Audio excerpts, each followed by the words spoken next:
حضرت مرشد عالم رحمۃ اللہ علیہ نے ایک عجیب واقعہ سنایا۔ فرمانے لگے کہ ہم حرم شریف میں ٹھہرے ہوئے تھے۔ ایک چھوٹا سا بچہ کبھی کبھی ہمارے خیمے میں آتا، ہم اسے کھانے کے لیے روٹی دے دیتے اور وہ خوشی خوشی چلا جاتا تھا۔ اس کے بار بار آنے سے ہمیں اس کے ساتھ محبت ہو گئی اور وہ چھوٹا سا بچہ بھی ہم سے مانوس ہو گیا۔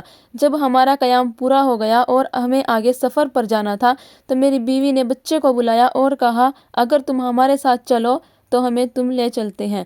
اس نے کہا، کہاں؟ انہوں نے کہا کہ اپنے ملک میں۔ وہ کہنے لگا، وہاں کیا ہوگا؟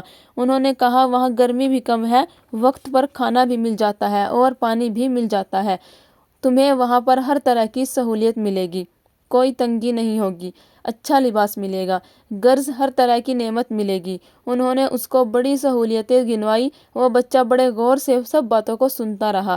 جب انہوں نے بات مکمل کر لی تو اس وقت بچے نے بیت اللہ شریف کی طرف نظر ڈالی اور اس کی طرف اشارہ کیا اور پوچھا، کیا بیت اللہ شریف بھی وہاں پر ہوگا؟ انہوں نے جواب دیا کہ یہ تو وہاں نہیں ہوگا۔ یہ سن کر بچہ کہنے لگا کہ یہ وہاں نہیں ہوگا تو مجھے وہاں جانے کی کوئی ضرورت نہیں ہے، مجھے تو صرف بیت اللہ کا پڑوس چاہیے۔ سبحان اللہ۔